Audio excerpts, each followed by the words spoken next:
कहानी की शुरुआत में लिली को दिखाया जाता है जो अपनी दादी के साथ सो रही है। तभी एक फोन कॉल की आवाज से लिली की आंख खुल गई। फिर उसने दादी को उठाने की कोशिश की तो वो उठे ही ना। बड़ी आलसी दादी है। फिर लिली के बार बार कोशिश करने पे भी दादी नहीं उठी तो वो समझ गई कि दादी इसलिए नहीं उठ रही क्योंकि वो पहले ही उठ चुकी है। इसी के साथ द गुड सिनेमा 2.0 पेश करते हैं लाइटिंग अप द स्टार्स। इसके बाद हम डोंगसू को देखते हैं जो पहले गैंगस्टर था लेकिन हाल फिलहाल अपने बाप का बिजनेस संभाल रहा है। उसके दोस्त वोंग ने उसे बताया कि एक नया डेथ केस आया है जहां उसे जल्द से जल्द बुलाया गया। हम देखते हैं कि डोंगसू डेड बॉडी को फ्यूनरल के लिए तैयार करने का काम करता है।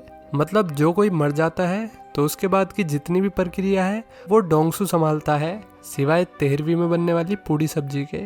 कुछ ही टाइम बाद डोंगसू लिली के घर पहुंच गया और उसकी दादी की बॉडी को साफ करने लगा। लिली इस वक्त एक अलमारी में छिपी हुई थी और जैसे ही उसने एक अजनबी को उसकी दादी को हाथ लगाते देखा वैसे ही वो उस पर टूट पड़ी। उसके हाथ में एक छड़ी थी जिससे वो लगातार डोंगसू पे हमला कर रही थी। इसके चलते लड़की का चाचा उसे अपने साथ ले गया। फिर डोंगसू दोबारा अपने काम पर लग गया और उसने बॉडी को वैन में ले जाने के लिए रेडी कर दिया।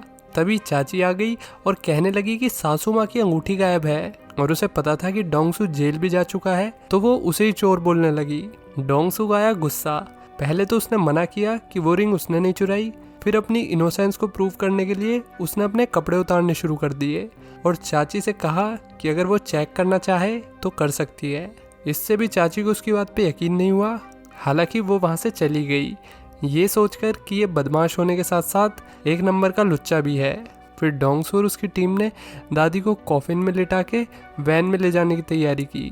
लिली के साथ वाले लड़के ने कहा कि तुम्हारी दादी को ये लोग जला देंगे और फिर तुम कभी उन्हें नहीं देख पाओगी। यही तो मोटिवेशन चाहिए थी इस टाइम इसे। शक्ल अच्छी नहीं है तो कम से कम बात तो अच्छी कर, डेकी सूगी। अब ये सुनकर लिली भीड़ से होते हुए वैन के पीछे भागने लगी। बॉडी को क्रिमेशन साइट पर छोड़कर डोंगसू घर आ गया। वहाँ प्रॉपर्टी के बंटवारे की बात हो रही थी। तभी उसकी गर्लफ्रेंड का मैसेज आया ये बताने के लिए कि इनका ब्रेकअप हो चुका है। ये खबर मिलते ही डोंगसू लड़की की दुकान पर पहुंचा और उससे डरा धमका के दरवाज़ा खुलवा लिया। फिर वो उसे ज़बरदस्ती उठाकर बेड पर ले आया कि अब सारा हिसाब बेड पर होगा। पर टू बी हिज सरप्राइज उस लड़की का नया बॉयफ्रेंड भी यहीं पर था। दोनों में कुश्ती हो गई लेकिन हमारे फॉर्मर गैंगस्टर को मुंह की खानी पड़ी। फिर जब लड़के पे उसका बस नहीं चला तो वो शीशी को गाली देने लगा। इस पे शीशी ने कहा कि वो इस नए बॉयफ्रेंड के बच्चे की माँ बनने वाली है। ब्रेकअप करने का तरीका काफ़ी कैजुअल है। इसके बाद डोंगसू वापस घर आ गया जहाँ उसे लिली मिली जो उससे पूछ रही थी कि मेरी दादी कहाँ है। अब इसका क्या ही जवाब देगा डोंगसू, इसलिए वो उसे इग्नोर करके अंदर चला गया। लेकिन लिली अब भी नहीं मानी। वो तो अच्छा हुआ कि लिली का चाचा टाइम पे आ गया और उसे अपने साथ ले गया। अब डोंगसू अपनी एक्स के बारे में सोच रहा था तभी उसके पड़ोसी ने आकर उसे सलाह दी कि डोंगसू को फ्यूनरल का बिजनेस छोड़ के वेडिंग का बिजनेस शुरू कर लेना चाहिए। कम से कम वेडिंग बिजनेस में उसे सुहागरात के लिए बेड सजाना पड़ेगा, न कि डेथ के लिए। हालांकि डोंगसू ने उसे मना कर दिया। शाम में फिर लिली यहाँ गई। वो लगातार अपनी दादी के बारे में पूछे जा रही थी। उसका चाचा भी उसके साथ था। इस वक्त लिली को संभालना बहुत मुश्किल था क्योंकि चाचा तो संभाल लेंगे एक बार को, मगर चाची, खैर चाची और डायन कई बार पर्यायवाची शब्द लगते हैं। चाचा ने उन्हें लिली को 3 दिन के लिए संभालने को कहा। डोंगसू ने साफ मना कर दिया, ये कहते हुए कि ये कोई अनाथ आश्रम नहीं है। लेकिन जब चाचा ने नोट निकाले तो डोंगसू का दोस्त वैंग झट से मान गया। इसके बाद डोंगसू की फीमेल फ्रेंड बाइसू ने लिली को कुछ खाने के लिए दिया और बाद में चारों पत्ते खेलने लगे, जिसमें लिली ने बताया कि दादी की अंगूठी उसी के पास है। वो नहीं चाहती थी कि वो अंगूठी चाची ले ले।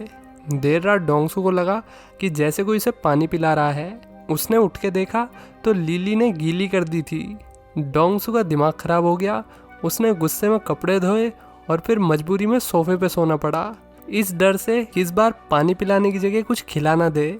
अगले दिन डोंगसू की बहन ने गवर्नमेंट ऑफिस से उसे फ़ोन किया प्रॉपर्टी के बंटवारे के लिए और उसे तुरंत ऑफिस बुलाया। जब डोंगसू ने प्रॉपर्टी के डॉक्यूमेंट्स देखे तो वे अपनी जगह पर नहीं थे। तब उसे ध्यान आया कि उसने गलती से रात वे डॉक्यूमेंट्स बेडशीट के साथ धो दिए। इसका मतलब अगले 1 महीने तक उसे कुछ नहीं मिलेगा। ऑफिस में उसके पास एक और डेड बॉडी का केस आया। डोंगसू पहले इस काम से परेशान था और इस सब के बीच में दोबारा से ये काम। इसलिए वो उन्हें मना ही करने वाला था लेकिन बाप के डंडे और बाप के धंधे में से उसने बाप का धंधा ही चुना। लिली फिर यहाँ पे भी आ गई अपनी दादी के बारे में पूछते हुए। तो परेशान होकर डोंगसू ने उससे वादा किया कि वो उसे उसकी दादी के पास ले जाएगा अगर वो उसकी सारी बात मानेगी तो। इसके बाद डोंगसू लिली को लेकर फैमिली के पास गया जिस फैमिली ने अपनी छोटी सी बेटी खो दी थी। अब डोंगसू को लगा कि ये कॉन्ट्रैक्ट लेने का अच्छा मौका है। उसने लिली को अपनी बेटी बताया और कहा कि लिली कभी कभी हमारे साथ काम करती है ताकि इसके कर्म सुधर सके। ये सुन के डेड बॉडी के फादर को अच्छा लगा और उसने ये काम डोंगसू को ही सौंप दिया। अब वे लोग फ्यूनरल पार्लर आ गए और डोंगसू ने लिली को वैन में रुकने के लिए कहा, लेकिन लिली ने जैसे ही एक ताबूत देखा तो उसे लगा कि वो उसकी दादी है। वो भागी भागी उस ताबूत के पीछे गई और किसी और के फ्यूनरल में घुस गई। वहाँ लिली की वजह से काफ़ी हंगामा हुआ जिसके चलते डोंगसू को फ्यूनरल पार्लर के हेड से डांट खानी पड़ी। फिर डोंगसू ने गुस्से में लिली को सब सच बता दिया। उसने लिली को वो चिमनी दिखाई और कहा कि तुम्हारी दादी धुआं बन के हवा में उड़ चुकी है। तुम्हारी दादी को बनना तो स्टार था पर वो गलती से पॉल्यूशन बन गई। ये सुन के लिली रोने लगी। बाद में उन लोगों ने उसे समझा बुझा के चुप कराया। फिर इनके पास एक बॉक्स आता है जिसमें इनके क्लाइंट की बेटी की राख थी। अगले दिन जैसे ही डोंगसू की आंख खुली उसने देखा कि लिली उस बॉक्स पर पेंटिंग कर रही थी। अब उनके पास कोई चारा नहीं था, उन्हें उसी बॉक्स को डिलीवर करना था।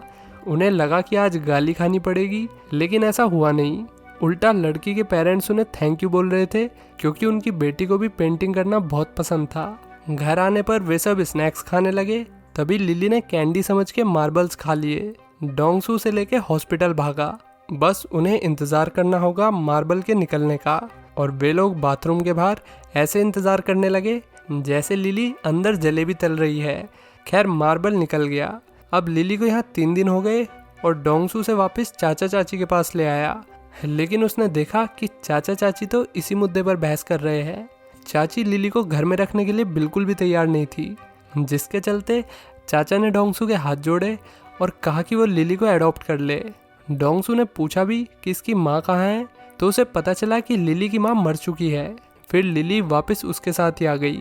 घर पे डोंगसू के पापा ने उसे कूट दिया जब उन्हें पता चला कि डोंगसू बच्ची को फ्यूनरल पार्लर ले गया था। अब डोंगसू का मूड खराब था। अगले दिन वे लोग नूडल्स खा रहे थे। उसी वक्त डोंगसू ने लिली को डांट दिया और वो यहाँ से चली गई। थोड़ी देर बाद वो अपने साथ मिस्टर लियू को लाई। लियू अपना फ्यूनरल करवाना चाहते थे। डोंगसू ने उन्हें मना कर दिया कि एक जिंदे इंसान का फ्यूनरल कैसे हो सकता है, लेकिन जब बुढ़े ने पैसे ऑफर किए तो इन्होंने इंतज़ाम कर दिया। हालांकि बुढ़े की फैमिली फ्यूनरल पर पहुंच गई, वो भी पुलिस को लेके। जल्दी पुलिस ने इन्हें छोड़ दिया क्योंकि बुढ़े ने बता दिया कि ये सब उसी का आइडिया था, क्योंकि उसके घर वाले प्रॉपर्टी के लिए लड़ रहे थे और वो ये सब होते हुए नहीं देख सकता था। फिर एक दिन डोंगसू ने पड़ोस के एक बच्चे को पोएट्री पढ़ते हुए देखा। इससे डोंगसू को लगा कि लिली को भी स्कूल जाना चाहिए। फिर वो लिली के चाचा के पास पहुंच गया।